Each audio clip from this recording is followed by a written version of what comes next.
today try and show you how to replace a rod ring. I'm just hoping the camera stays in focus, or most of the time anyway. So what I've got here is a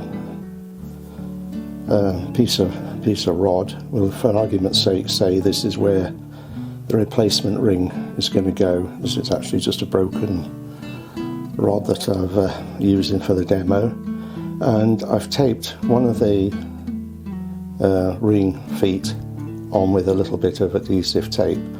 Now what I'm going to do is a stage extra from what most people do when they're whipping a rod ring on. I'll show you in a moment. So you would peer along your rod length and check that the ring you're replacing is in alignment. So with a bit of tape, if it's not quite in alignment, you get your fingernail and you nudge it along one way or another. If you haven't any fingernails, I suggest you stop eating them because the nutritional value is nil. Now then, the other thing I've done with this ring is I've ground down the feet with a Dremel, so there isn't any bump. If I take another ring here, hopefully you'll see that there's quite a sort of a bump for the thread to go over. Now, the extra stage I'm going to do is with a little bit of this UV material. I'm going to build up. Oh, that's better. I'll just stop then to put my glasses on. You forget that there's not a lot that you can see. So I place a little bit on each side of the ring here and smooth it out. And also a little bit at the back here.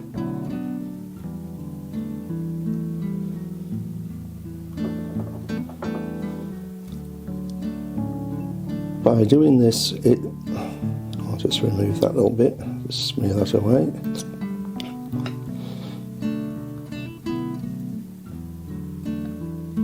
And smear it off that side. Now I'll set it with a UV laser.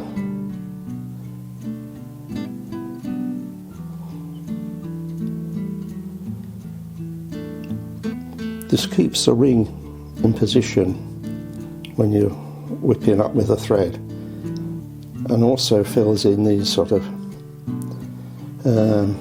gaps here that I think lead to a bit of a weakness in your tying. So the thread I'm using is a nylon thread, and it's size D. Most of these whipping threads are letter coded, and A is the thinnest and usually E is the thickest. So because I'm sort of standing here loosely, I'm wanting a fairly thick thread, so that my demo isn't completely hopeless. This is the tricky part, going around the rod a couple of times until the thread gets strapped. Once the thread gets strapped, start pulling tighter and tighter and twiddling the rod. If you have tiny gaps at this stage, that doesn't matter, but what you don't want to do is to go over the top of the thread and produce an ugly bulge.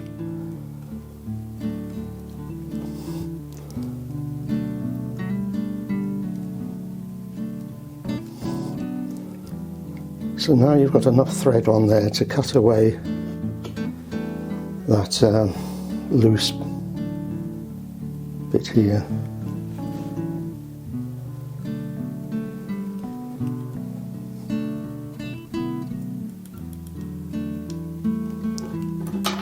access that with the fingers, good.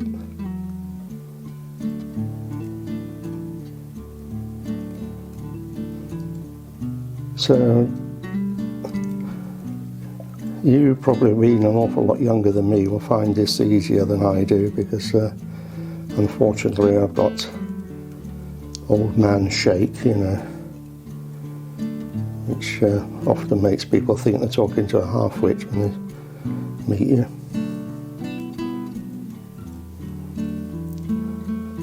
So I'm going to fast forward this bit, and then you can see what it's like when you get nearer the top end.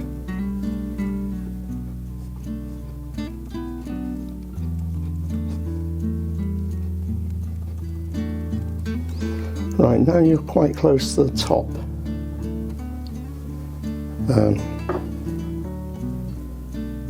You stop wrapping,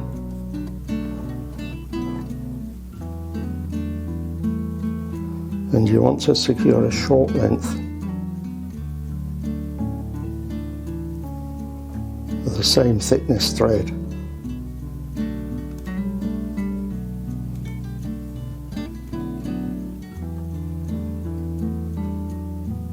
That's it, and then you do your last like half dozen turns over that top of that thread that you've just secured in place.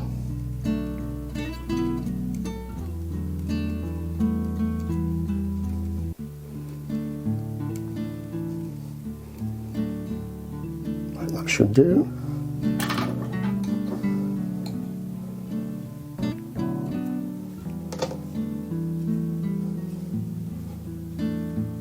Cut off,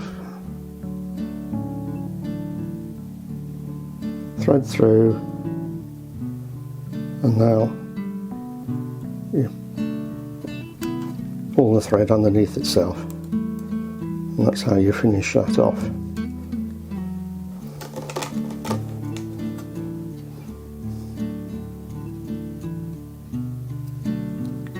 Now I've just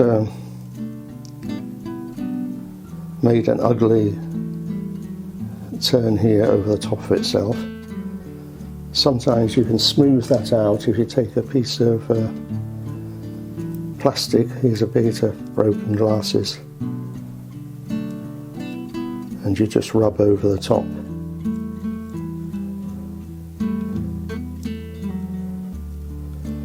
But I'll let you extend your imagination and pretend I've done it perfectly. So now that that foot is done, you remove your tape and do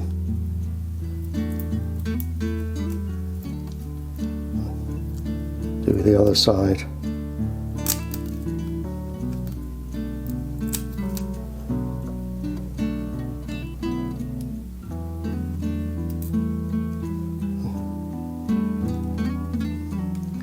And when you've got one foot done, do look for alignment again, because you can actually realign slightly by just wiggling it about. It doesn't disturb the whippings. Now then,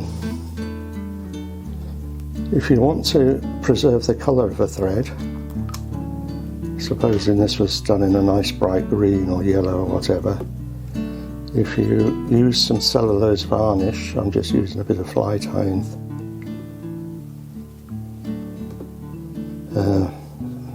Benio's fly tying varnish on my finger.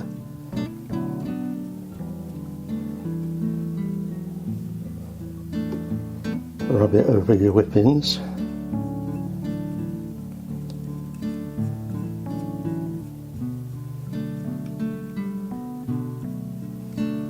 And then when that's dry, I'll show you the next stage. Right, I've got another rod tip here, just wanting its top ring. And you can get packs of these and boxes on eBay and Amazon quite cheap of different top rings.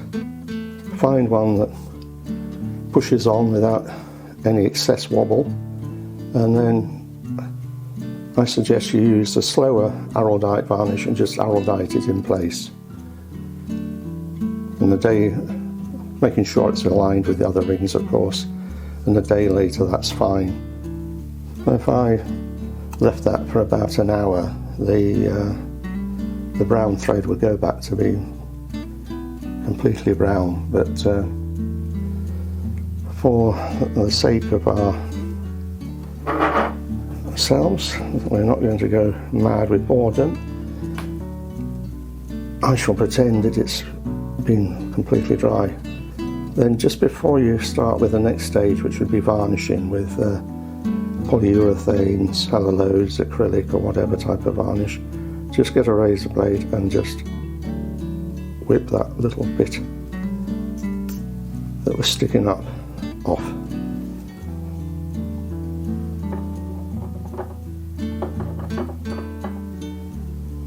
So I'm just going to varnish it with the same UV material. This, by the way, is called Bug Off. You can get it from, I'm not being rude, that's what they put on the label, Bug Off. And you can get it from eBay, and it's reasonably priced. It comes in 2 grades, thin and thick. This is the thin one I'm using, and I use it a lot in my fly tying.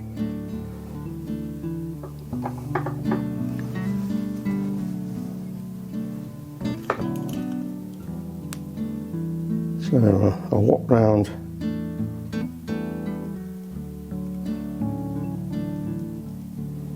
with the laser.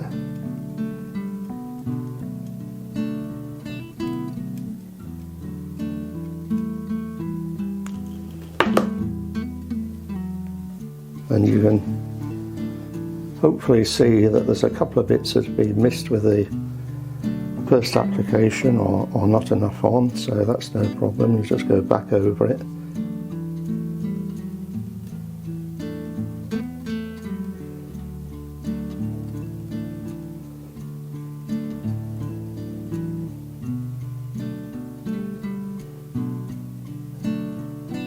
By the way, when you're positioning your rod rings, you might be tempted to think, oh, I'll just stick a bit of super glue and hold them in place. Don't bother, because the thing about super glue is that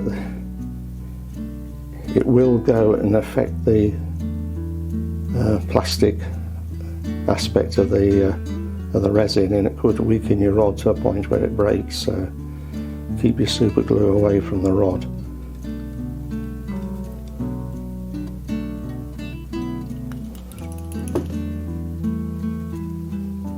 There we are. Okay. Probably on this demo to the standard of a very budget Chinese rod, but if you're sitting down, well, at home, comfortable with a decent light, you can do a decent job. Anyway, as per usual, thanks for watching, and please subscribe. Make an old man happy. Thank you. Bye for now.